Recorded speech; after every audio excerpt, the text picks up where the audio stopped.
is the third generation practitioner. No, ma'am. No. Delhi branch. Oh, that's what I'm thinking. Actually, the Kottakkal Arya Vaidyashala, the main branch is here.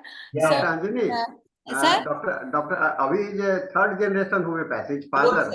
Oh, okay. And you know that his father was also my student and he was also my student. Almost Sir, all the generation, sir. almost all the participants coming here to take classes are the students of Dr. Sahani sir. That's a great pleasure for him and for us also. Anyway, thank you Hindi team. Now we are moving to English session. This is the time for the English session. Welcome everyone to today's webinar. Today is our 1215th day of continuous webinar. Thank you all the participants for your cooperation, and now we will start the meeting with the silent prayer.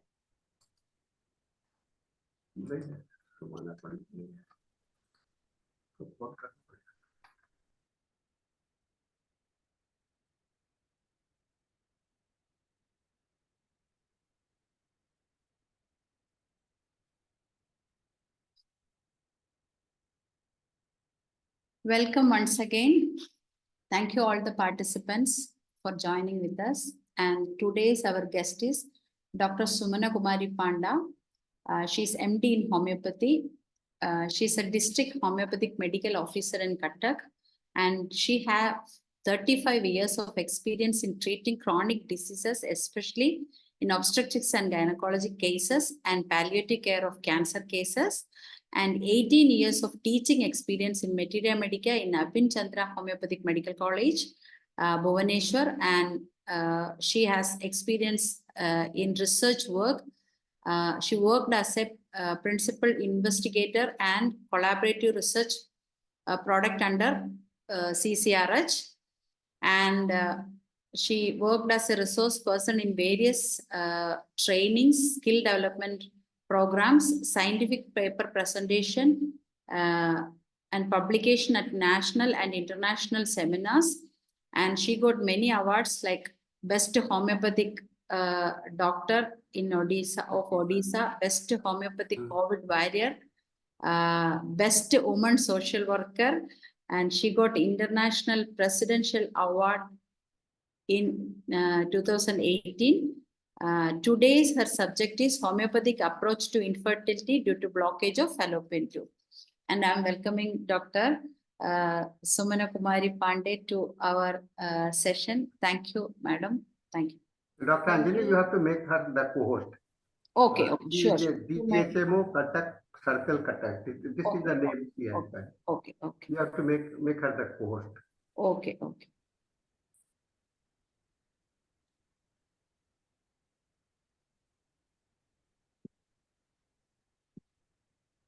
Hello. Yeah. Now you are the co-host. You can share the slide. Thank you, Doctor, for a nice recognition to me, introduction to me. Thank you. Namaste to everyone. Good evening.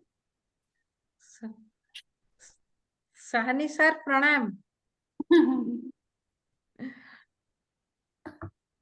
So today's my topic is the role of homeopathic medicines in infertility, and I am focusing on the fallopian tube block. In under infertility, there are various causes and many causes are there, but I will focus today on the fallopian tube block only. So to start my presentation, I'm sharing it. Okay, madam. You can share. Is it visible? No, not yet started. Not yet started. Only we can see the faces of everyone. Have you shared it? Yes, madam. Please share once again. Share the screen, then again. Okay. Something is happening. Where to share the screen? Share the screen underneath. We are seeing the mic Green video color. door. Green. Green. Share screen is there. Share, yeah. Oh, share screen. Yes. Yeah, press that. Yes. Then Last again, time you had presented.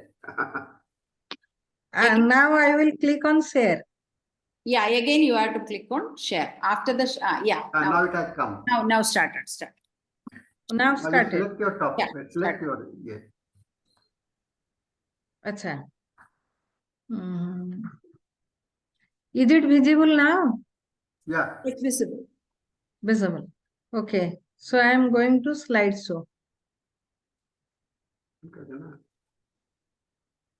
Okay. So my topic is this: infertility due to fallopian tube block. So on the screen, we can see the happiness of the mother by seeing a baby. Okay. So after all, the motherhood is the ultimate objective of a lady. And when she suffers from infertility, most of the doctors might have that experience, the feelings, the emotion, the sadness, what is on the what can be felt from by seeing the face of the mother only. Okay. And when she gets pregnant, when she gets a child, the happiness has no boundary. The sky is the limit for that happiness. So that happiness happens when she gets pregnant. So that is the situation actually. The lady suffers a lot. Not only the lady, the whole family suffers a lot. Very emotional depression comes in that family, so due to infertility.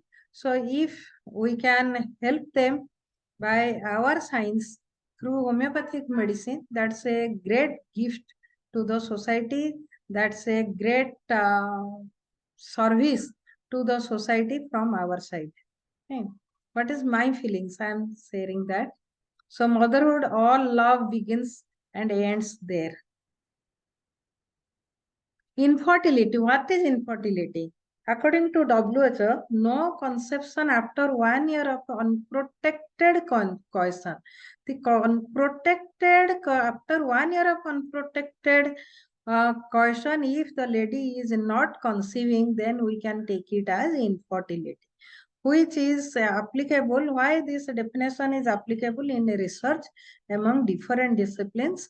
But after 35 years of age of the lady, after 6 months of unprotected sex, if the lady is not conceiving, then also we can count it as infertility. So coming to introduction, infertility prevalence is 9 to 18% of the general population, and the average prevalence, these are the research articles. What I am taking I have taken the data from those articles only. The average prevalence in developed countries is 3.5 to 16.7%, and in developing countries 6.9 to 9.3%.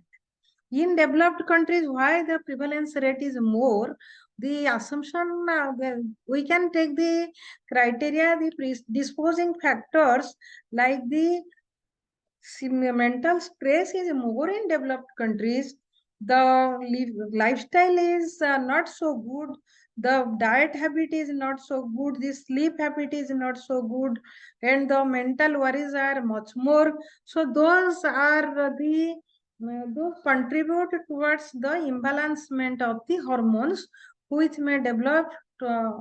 Nowadays also India is suffering from that. More number of girls are suffering from polycystic ovarian syndrome, and in every clinics the number is too much. So every day we are facing those things, those cases, PCOS. Even if today also, just in the evening also, I have seen 2 cases of PCOS. So everyone is having these cases. So these are the headaches for all physicians of all pathies, and for us also, because only medicine, it's difficult to cure PCOS. Along with lifestyle management, it is easy to cure PCOS. But lifestyle management is very difficult nowadays with the girls. Obesity, the mental worries, the office, the screen time, laptop screen time is too long hours. So these are the factors which are contributing towards PCOS. The risk of infertility increases with the advancement of age, that is more than 35 years. Primary infertility, you know, the after 1 year of unprotected sex, if the lady is not conceiving, then we say it is a primary infertility.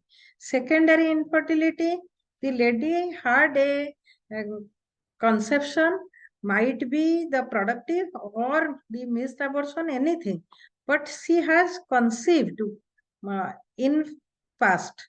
So after that, after a gap period of an initial phase of fertility, if the lady develops infertility, we term it as a secondary infertility. So genetic abnormalities, hormonal imbalances, congenital or infectious malformations of the reproductive tract are some of the common causes of female infertility. So ICMR bulletin article says approximately 8 to 10% of couples within the reproductive age group present for medical assessment. Globally, between 60 to 80 million couples suffer from infertility every year. Probably between 15 to 20 million are in India. The magnitude of the problems calls for urgent action, particularly when in the majority of cases the infertility is avoidable. Specifically, I told you in case of when there is less ovarian reserve, or specifically in polycystic ovarian cases nowadays, PCOS cases, if we can manage the lifestyle very well, then we can avoid also infertility in some cases, not in all cases. Okay. So lifestyle management is highly essential along with homeopathic medicines in case of female infertility. But today's point is the tubal blockage, the infertility due to fallopian tube block. In those cases, we have to concentrate upon medicine, upon our medicine. So incidence of factors responsible for infertility, mostly male factor 25 to 40%, both male and female factors 10%, female factor 40 to 55%, and unexplained infertility is 10%. Under female infertility, the causes, if we will go for the causes, ovulatory dysfunction is 60 to 70%. See, ovulatory dysfunction, that is the low ovarian reserve. So that causes 60 to 70% of the infertility. Tubal factor 30 to 40%. We will focus today upon the tubal factor. And unexplained infertility is 10 to 15%. Miscellaneous causes 10 to 15%. Under tubal factor infertility, is the single cause among 85% infertile couples in Africa, 44% in Latin America, 39% in Asia, and 36% in developed countries. So see the incidence, how important this factor, this tubal factor, single cause in these, in Asia also it is 39%. So 30 to 40% cases of infertility are coming under tubal factor. Of course, the low ovarian reserve is 60 to 70%, but still then 25 to 35, 40% we can see as the tubal factor. Infertility of 1 year or longer, what is our method? That is analysis of the case. After taking a complete case history, we have to analyze, then evaluation of the history, physical examination, and we have to send for investigation to know the pathology, whether that is due to tubal factor, or that is due to ovarian factor, or that is due to unexplained infertility, or ovarian factor associated with the abnormal hormones, incidence of abnormal hormones. So that we have to know through investigation only. So coming to pathophysiology, number one is anovulation, low ovarian reserve, and what already we have discussed everything. Tubal injury, tubal factor. Under tubal factor, we may have tubal injury or tubal block. Adhesions, endometriosis, due to endometriosis, we may have tubal adhesions or scar marks. Peritoneal adhesions, that may cause also tubal block. So these are the usually tubal block is due to scars, and those scars are due to might be due to previous surgery, might be due to endometriosis or adhesions.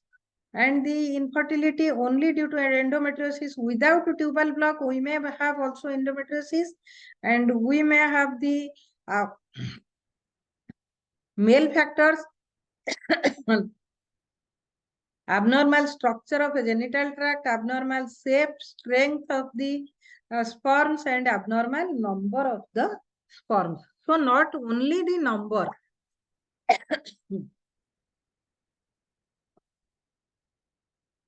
So if the number is good, the sperm count is good, then also we can't say that the male infertility factor is not there, because we can't measure the strength of the sperm. So that's why it is advisable that when a case comes to us with infertility, we should treat both male and female.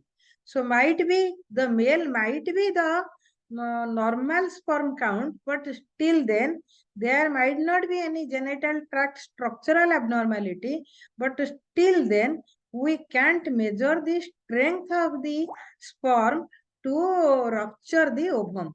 So that's why to increase the strength of the sperm, we have to treat the case, both male and female. This is mandatory.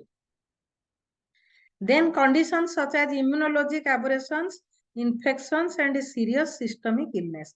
Abnormal structure of the female genital tract also a factor, and stress, obesity is a major factor nowadays for to cause low ovarian reserve.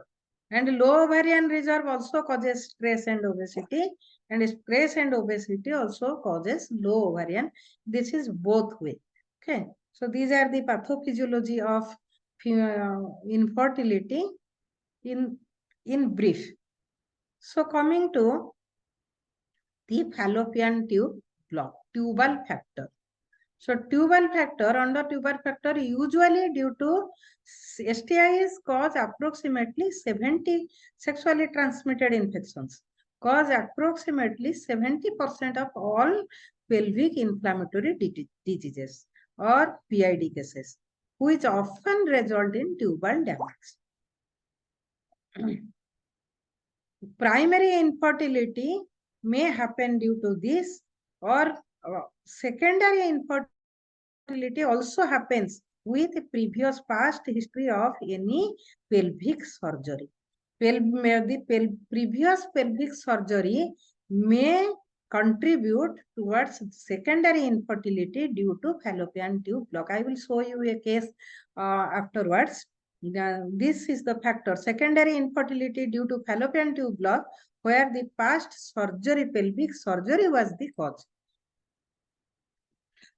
The WHO estimates overall prevalence of primary infertility in India to be between 3.9 and to 16.8%. And estimates of infertility vary widely among Indian states, from 3.7% in UP, Himachal Pradesh 11%, Maharashtra 5%, Andhra Pradesh 12%, and 15% in Kashmir. 15% in Kashmir. There was a study, again the WHO data ICMR bulletin article from WHO data says that the women tubal occlusion and other tubal abnormalities contributed the most 41% to infertility. Okay. So tubal occlusion contributes 41%. They have taken, the research study has taken 8,456 couples from 34 centers in 25 developed and developing countries. And this is the result. Okay. Which usually causes PID, including STDs, gonorrhea and chlamydia infections are most important infections. Abdominal tuberculosis, postpartum and post-abortion infections also cause tubal blockage, fallopian tube block.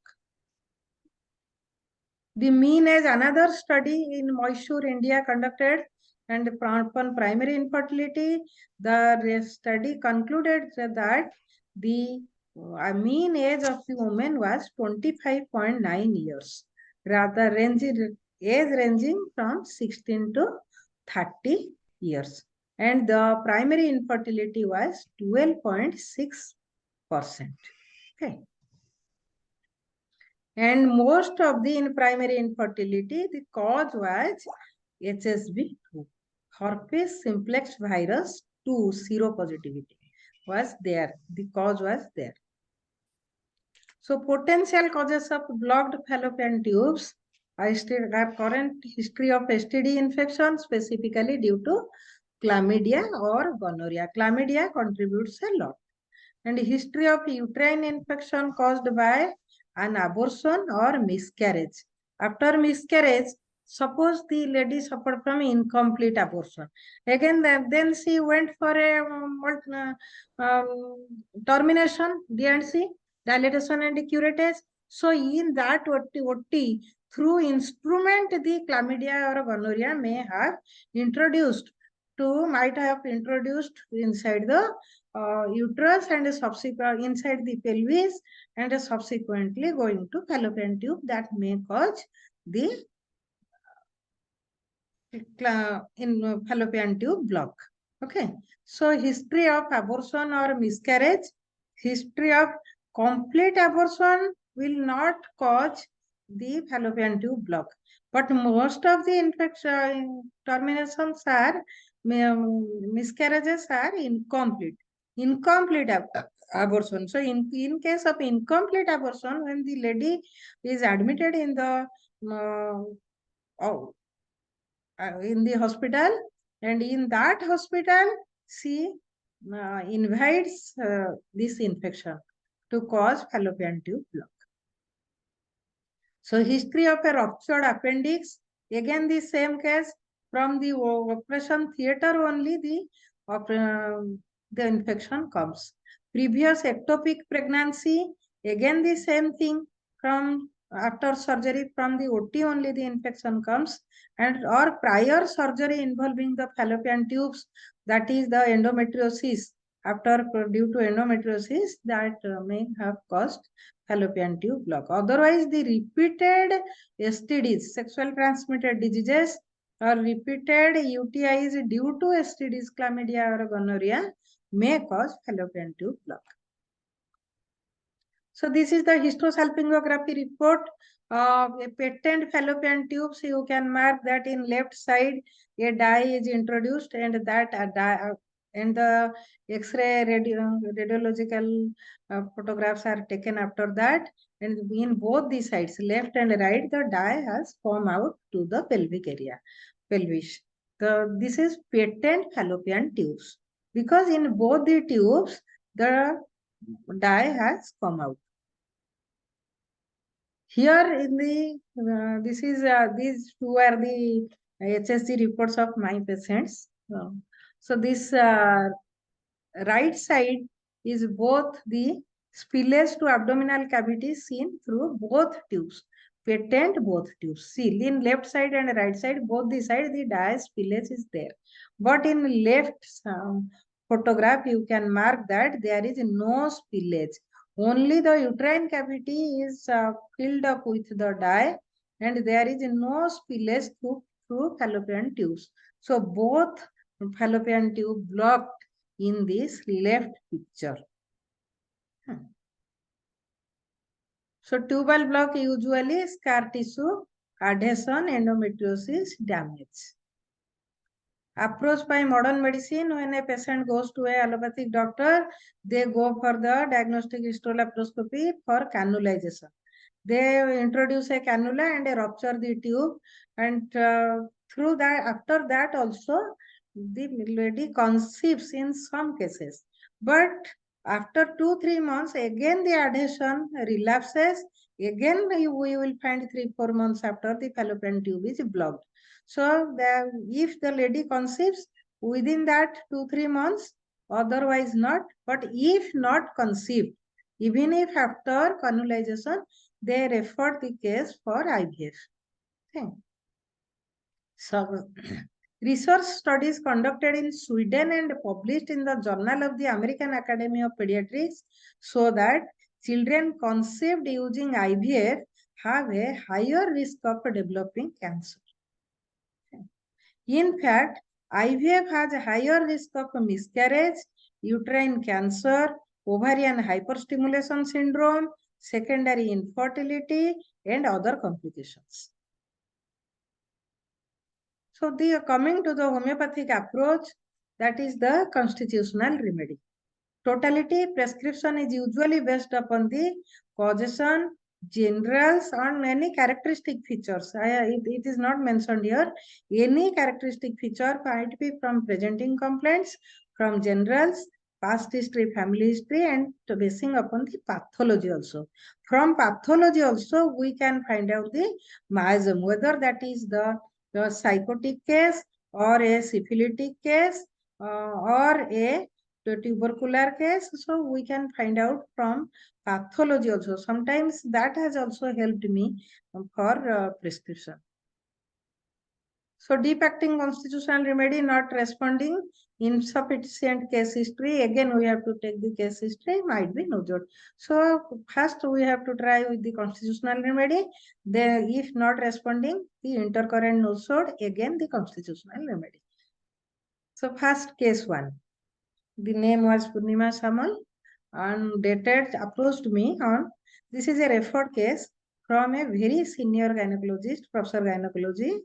She has referred this case to my clinics. So on 19th December 2010. So the lady has come with the secondary infertility for last 4 years. Married since last 10 years, has a last childbirth 9 years before. She had a girl child, and after that they have not tried for 5 years. Next, when she tried, she found infertility. And in between, I find a very good symptom from the past history we will come across. So normal vaginal delivery, first one, and menses 25 to 32 days interval and flow for 3 to 5 days. Repeated headache, left-sided aggravation, head bath after, solitary soft wart on chest, soreness of lower abdominal scar. She had a scar mark, and that scar was very sore. So coming to history of present complaint, I find had one abortion before 4 years at 16 weeks of pregnancy. Okay, she had an girl child before 9 years. Before 4 years, she had an abortion, and she had undergone myomectomy. She had an myoma. In 2010 only, she came to me in December, and before 6 months, she had undergone myomectomy for a large fibroid. Okay. So amenorrhea for 3 months after taking 3 doses of GnRH, gonadotropin releasing hormone, from July to September. So they had given that gonadotropin releasing hormone for that fibroid only, because as she was she was wanting one child. She was not satisfied with her first baby. She has to get a second baby as according to her version. So she didn't allow the gynecologist to for hysterectomy. That's why they had undergone myomectomy and followed by gonadotropin releasing hormone for to stop the growth of the fibroid, for relapse of the fibroid.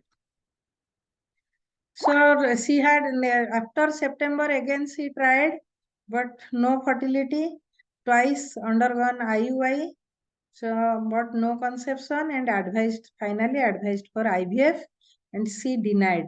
The lady denied, and the gynecologist referred the case to me.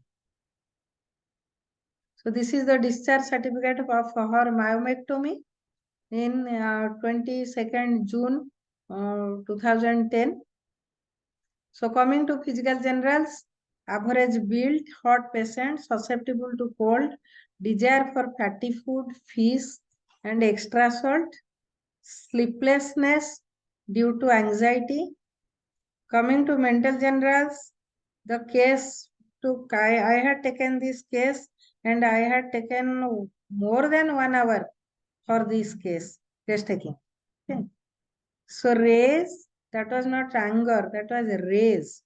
Consolation, aggravation, offended easily, secretive, very cunning, forgetful, commits mistakes while writing letters, omits letters, destructive in nature, throws away things in anger, during anger. So she had soreness of the lower abdominal scar, which the scar was due to myomectomy. So basing upon that, see, this is the hysterosalpingography report of that same day. I had referred the case for again fresh HSG, and this is the report. You can mark there is bilateral tubal block, no spillage in any side, no spillage. So both sided tubal block, both the here you can the NV is the both the tubes were patent during myomectomy because she had one child and one abortion. Okay, so that means the tubes might be patent at that time, or single bilateral tubal blocks she might not be having. How she conceived. Okay. So during that myomectomy, some infection came from that OT and which affected her, causing pelvic inflammatory disease and scar tissue, finally fallopian tube block. And the soreness persists up to 6 months. So basing upon that, I prescribed Staphysagrea 1M as the injury surgically after post-surgical injury. We are giving for Staphysagrea 1M. So basing upon that, a psychotic drug also, I had given Staphysagrea 1M 4 doses once in a week. So next follow-up, she came to me after 1 month. No improvement, but soreness of abdomen reduced to some extent. Again, I went for Staphysagrea 10M, 2 doses once in a month. So in March again she came, headache as before, warts as before, soreness of the abdomen relieved, menses regular but painful. So after Staphysagrea, a psychotic drug, antipsychotic drug, I went for Thujatenm. Okay.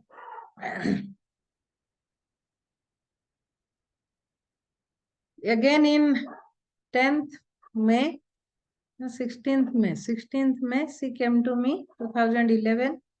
So improving, the headache occasionally, warts as before, no dysmenorrhea. Again, I went for Thujatenm 1 dose.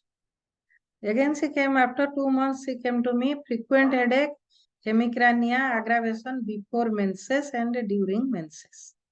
Okay. So headache also aggravated.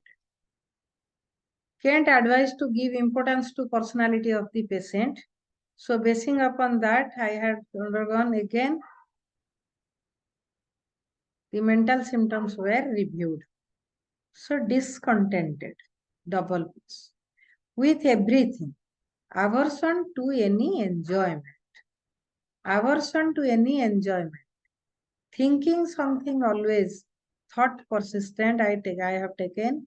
Forgetful, commits mistakes while writing letters, omits letters. Cannot tolerate contradiction. Very dominant lady. She was very dominant. Hides the facts from others. Very secretive lady. So a psychotic features. Most of these are forgetful, secretive, psychotic features. Irritable, throws things during anger. Consolation aggravates. Very obstinate but very dutiful. History of overwork in the family. She was in a joint family. So, but when she came to me, the family members have gone outside for job. So the family was, the number of family members were reduced, very less. But she is very dutiful. She told that she is what her father-in-law told, that she is very conscious, very dutiful, but very obstinate. Convulsion from aggravation, from anger, from fear. A new feature came to me. Convulsive features. She had convulsion occasionally, once in 6 months, 8 months, like that, from anger and from fear, like that. So basing upon this, again, I reportized the case and I went for Sepia 1M, 2 doses, once in fortnight. Though the case was seeming, under physical generals, we have found that the desire for extra salt, consolation aggravates, but discontentment, thinking some thought persistent, are indicating towards natramure.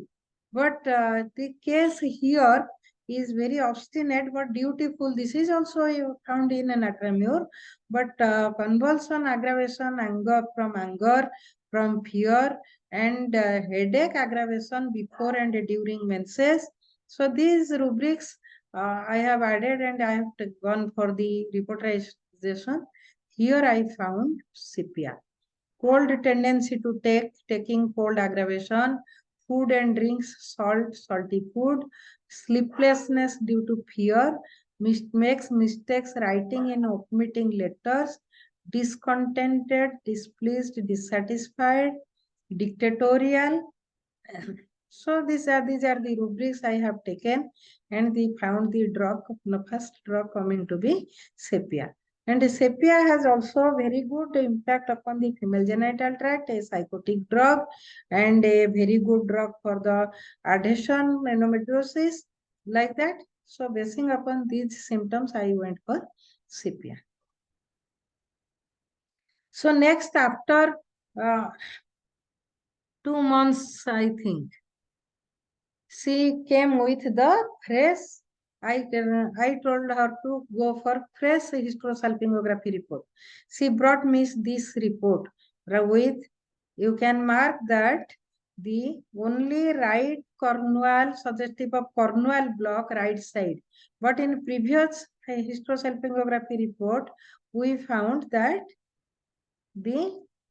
she had bilateral tubal block. Both the tubes were blocked. But here we find only right cornu block. That means the left tube opened. You can mark the right, the first feature is having bilateral tubal block. You can read her name also here, Purnima Sama. And here also the Purnima Sama, HSG report, and order date. And this is having right cornu block. Okay. So one tube opened with our medicine. Because this is a very good condition. So because at least one tube opened, 50% chance is there. Okay. So now next, I went for ultrasound, and features are suggestive of bulky uterus with a heterogeneous uterine parenchyma. The next visit, in same visit, July. Again, frequent headache, hemicrania, aggravation, menses before and during. That was not improved. Even if under HSG report, we find one tubal block opened, but still then the headache was as before. So that's why again the under a intercurrent nosode, psychotic nosode, Thuja 1M was given 1 dose, and after 15 days, I went for sepia 10M 1 dose. Again in next October, she came to me with a soreness of lower abdomen after menses, headache, menses before and during, irregular menses. See, the LMP was in August, 18th August, in September, 24th September, and in October, 14th October 2011. Flow was scanty, leukorrhea accrued, aggravation menses before. So basing upon this, sepia 10M again repeated. And on 9th November 2011, the patient brought me the report that she conceived.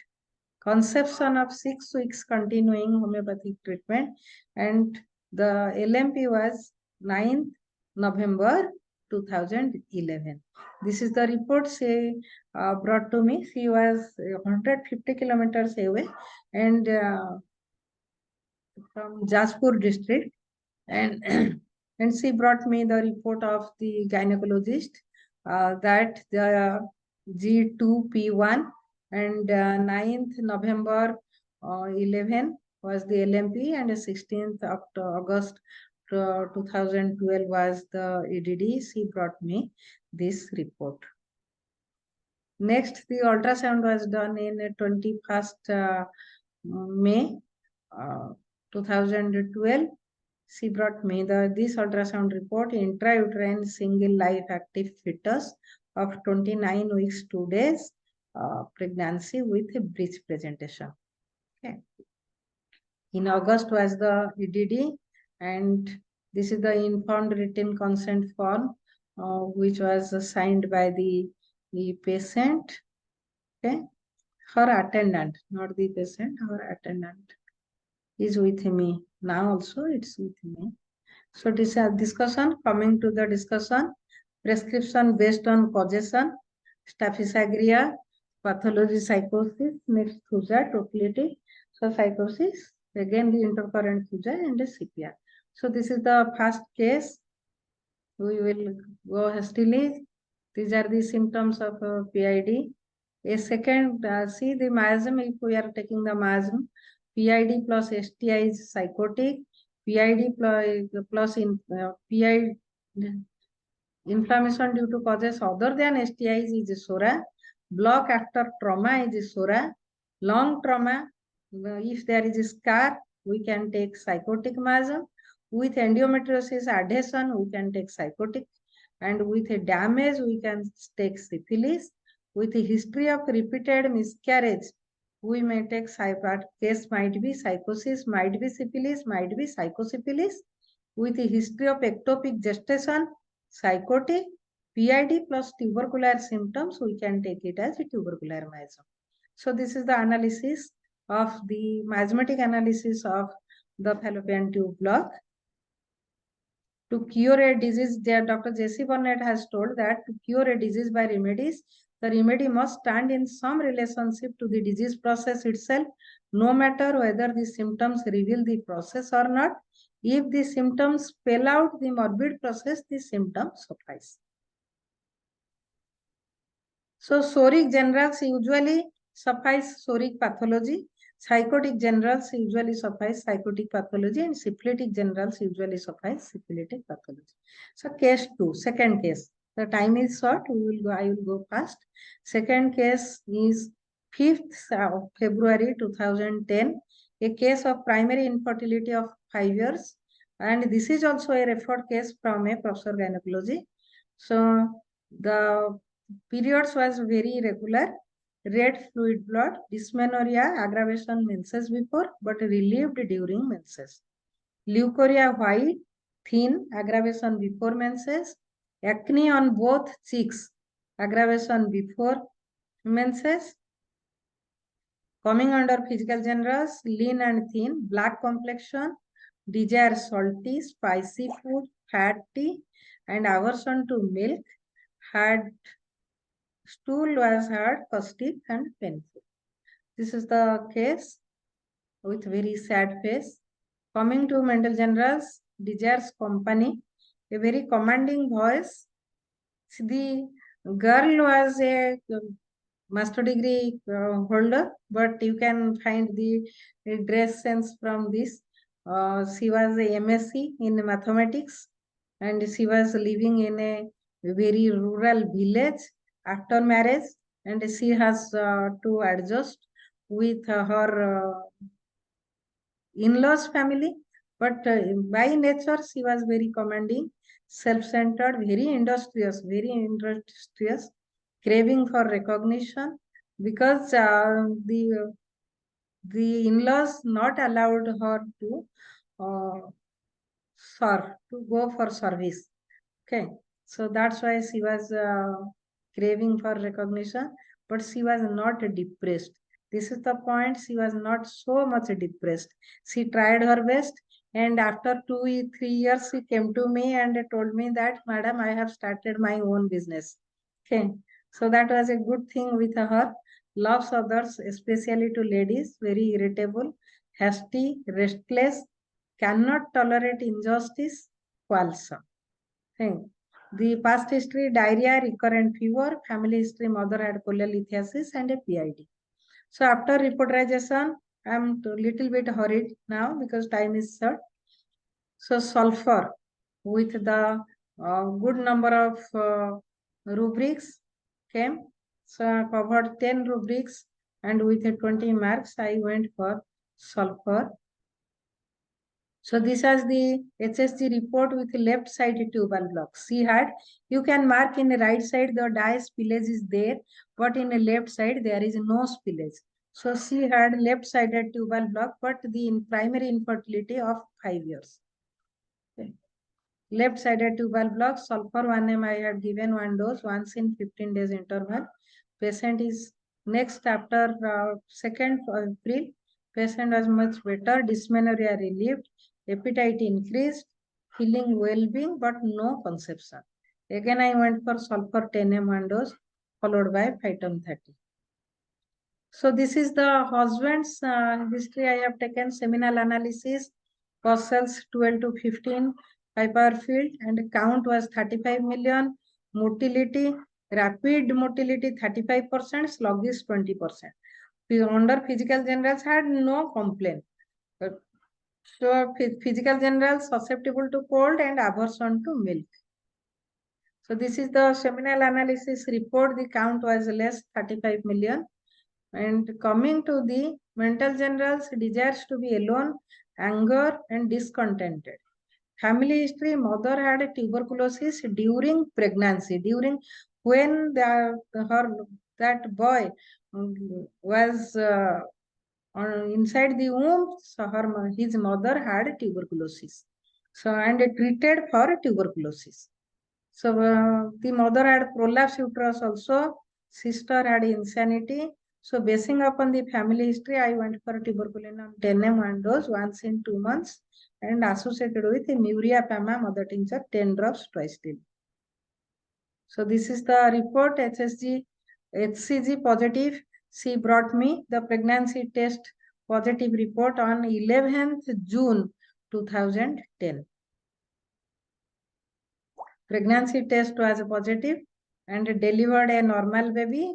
Really, after that, Apgar score was 10 by 10, no congenital anomaly. So this is the ultrasound report during pregnancy, single live fetus of 14 weeks. And this is the discharge ticket from the government hospital where the delivery took place. So date and time of birth was 1:10 p.m. and 12th February 2011. Female baby, weight was 2.5 kg. So this is the discharge ticket. This is the photograph of the baby. And really this case came to me afterwards also, after 2 to 3 years. Due to inquisitiveness, I advised her to go for second HSG. That report I had, but really within last 2-3 days I couldn't find that. But that is with me, somewhere with me, that both the tubes are opened in that case. In this case, she had left-sided tubal block, and that was opened in the next HSG report. Now she is having 2 babies. You can find this is the complete motherhood. So the lady, and with the first baby, but the second baby also I had the photograph somewhere. I had. So she is having 2 children now. And this is also her written consent form, which was signed by her. Okay, so Chittaranjan Raut, by her husband. Okay, so this I think time madam, okay, for 2 cases, but I had 5 cases. Okay. We'll actually we'll give To end, I am going to the end. okay.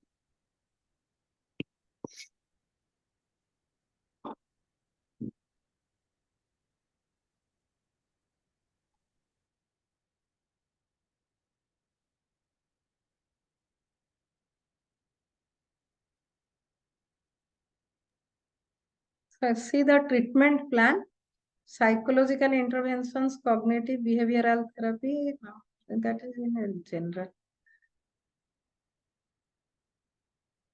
So it's better to light one candle than to cause the darkness. Life is precious. Treat with utmost care. Fallopian tube block cases are really difficult to treat, but the success rate is not very encouraging, but it's not discouraging also. It's good. So I have marked in my clinics, I have kept the document of 5 cases, but near about 25-26 cases were positive. In 26 cases, I think fallopian tube block cases were conceived in my clinics. But this is difficult, undoubtedly difficult. We have to go for the life situation, the personality study. So after that only the patient conceives. In PCOS, we are having more better. Our homeopathic medicines are much more well, along with lifestyle management, and we are getting very encouraging results, very good results in infertility due to low ovarian reserve. But in PCOS cases, but here it is not so encouraging, but not discouraging. So thank you everyone for present hearing. Any questions? Thank you so much, madam, because even the allopathics are struggling to cure, struggling to treat the blockage of fallopian tubes, and with a few doses of medicine, you have treated that very well. And it's a great knowledge and awareness for all homeopaths. They will get a courage to treat. At least they can try. Exactly. My point is that, madam, don't leave, because the first case, I have not shown you this Asmita Behra. The first case, when I saw that that case came to me, my another 2 doctors were there my side.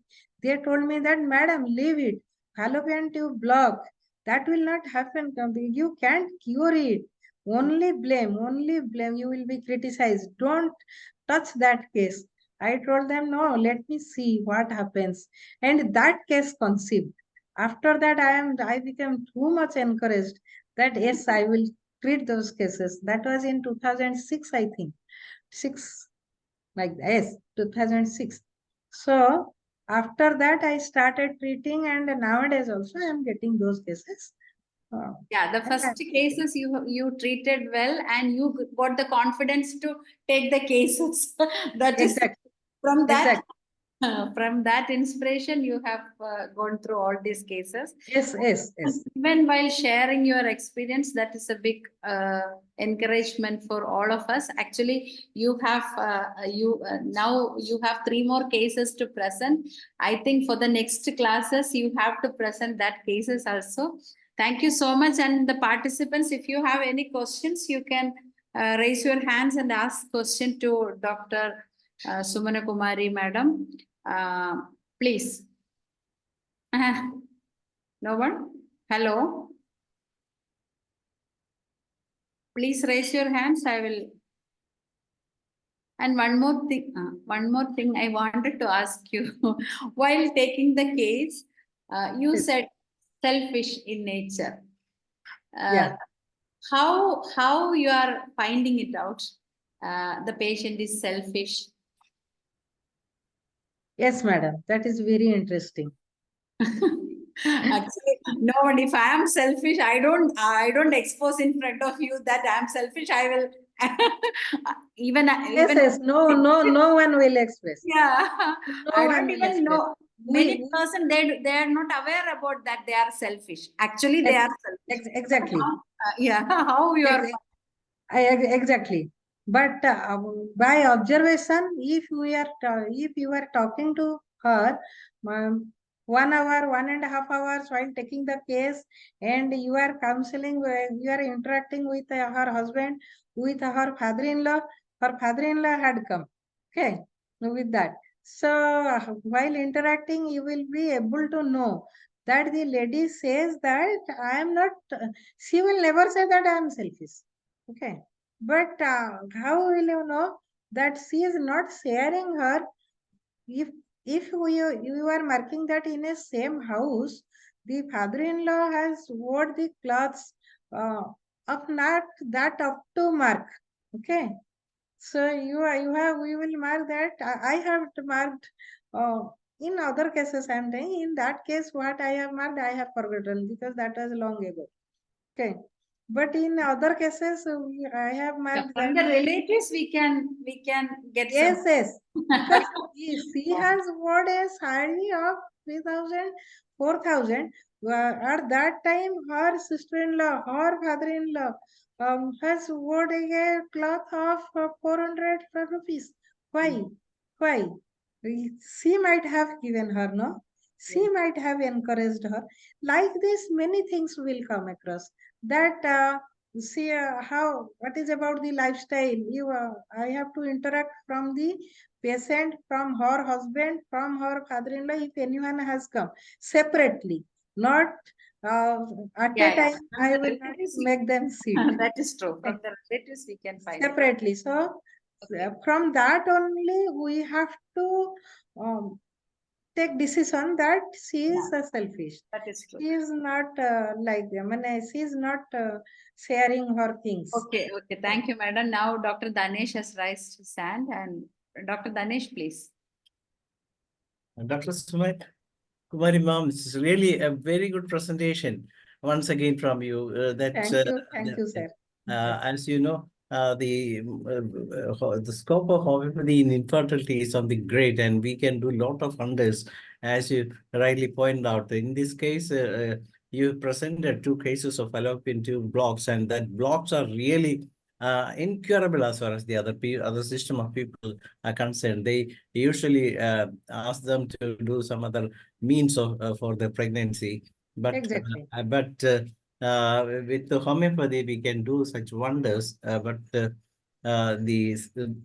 thing I have noted here is that you didn't go for any specific remedy, but instead you just picked the constitutional remedy or the right remedy. Nobody could believe that sulfur alone can do such wonders in that case.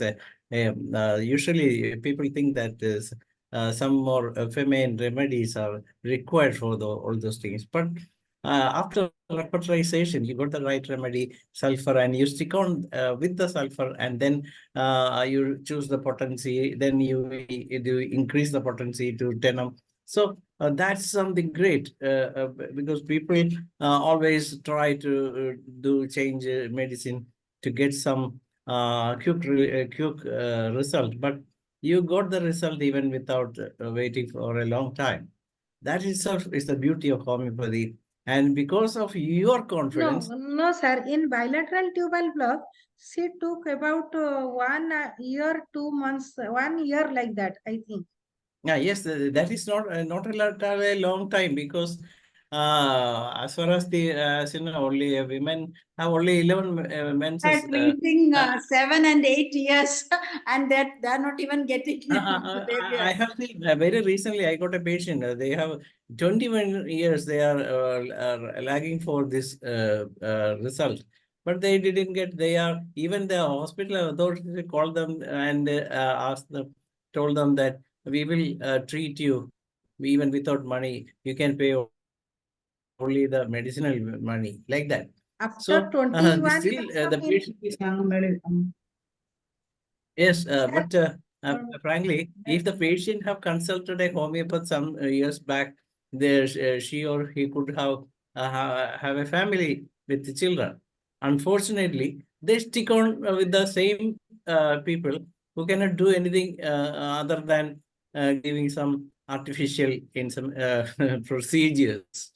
This is this kind of presentations is the need of the hour, really, because public don't know about all these things. We people are doing these things, but nobody come out and say to the world that homeopathy can do such wonders.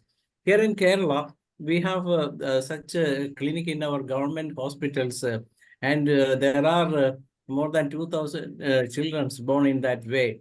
In some hospitals, I must say, it is in government sector, but in even our doctor like Ramadevi Ambadi, Dr. Shanda Chandran and company, like so many doctors have more than 1,000 to 2,000 deliveries in infertility successful cases in their kitty.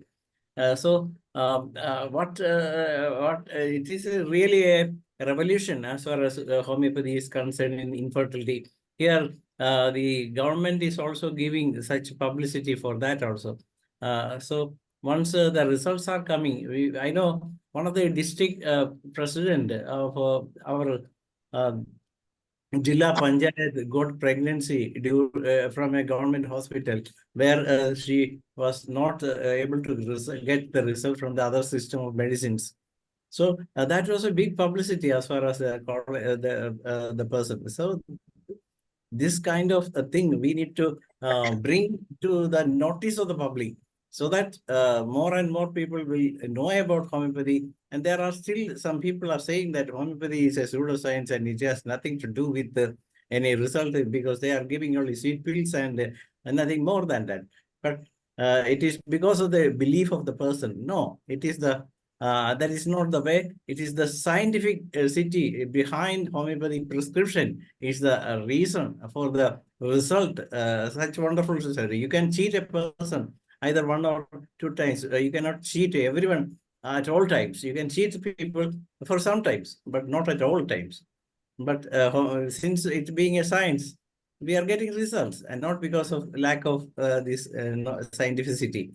So this is what I would like to. Anyway, we hope that you can present some more cases like this, because that is the need of the hour. And really, what is the support you are getting from your government in your hospitals in that area? This is the question I would like to know. No, not getting from government sector, the referral is not so much that. The scope is less also, here also less. But in government sector, we can try, the dispensaries are there, the medicine supply is also there. If the number one is a mindset, when a doctor sets up his mind that I have to accept the challenge, I have to work hard, I have to analyze the case, where is my fault, why couldn't get the positive result, I have to read more, I have to analyze more, then only see they will get the result. From whatever, however the government will take, setup will be improved. If the mindset of the doctor will not be there to accept the challenges, to treat to go for a complete case history, to to involve him like the 100%, then only we will get result, otherwise not. If in Yes. government hospitals the doctors are going, the salary is very good, and they are going and no, this case is not, cannot be cured. You refer the case to the tertiary level hospital, allopathic hospital. Why? If we will refer the all cases, how our science will grow? Somewhere we have to act. What they are doing, why not we? Yes, this is what the need of the hour, as you point out, that we have to take the risk and try to cure the Yes, patient. yes. Then, and No one, risk, no gain. So if we will not take any risk, then how we will find the gain? If the organizers will permit, I will present cancer cases. yes, Okay. that's what In future. that's what Kent has in his lectures said, that the person who believe in homeopathy is the most successful person in homeopathy is the person who believe in his own ability as well as in homeopathy philosophy. Yes, but limitation is everywhere. Every science has limitation. We are also having limitations. In some cases, in cancer cases, we are taking the help of the support of the allopathic doctors for surgery. But again, we are treating those cases. So, not alternative system. We should complement each other. But in case of infertility, I will say homeopathy has very good scope. Exactly. Thank you, madam. This is really a very good presentation. Thank you, Dr. Danesh, and thank you, Dr. Sumana Kumari Panda. And Yeah. I think you have presented the cases of 2011. So we can study many more cases of many years. So one by one, you have to present in our forum. Thank you so much. Really great experience with such doctors. Thank you so much. Come again. And Thank now you, we are thank moving you. to Malayalam session for moderating Malayalam Yes. session. Thank you, madam. Thank you, the organizers. Thank you. Good night. Good night to everyone. The Yes. same time we will meet again tomorrow. So I'm inviting Dr. P. Shaila for moderating Malayalam session. Doctor, please. Okay. Thank you, Dr. Rajini. Thank you, madam. Thank you, thank you. എല്ലാവർക്കും നമസ്കാരം. No, ഇന്ന് really I can't follow Malayalam. So. I can understand, madam. Okay. Okay, thank you, madam. Please don't mind, I'm leaving the meeting. Okay. Okay. എല്ലാവർക്കും നമസ്കാരം. ഇന്ന് IFPHന്റെ web പരമ്പരയുടെ 1215 ദിവസം. ഇന്ന് 1215 ദിവസമാണ്.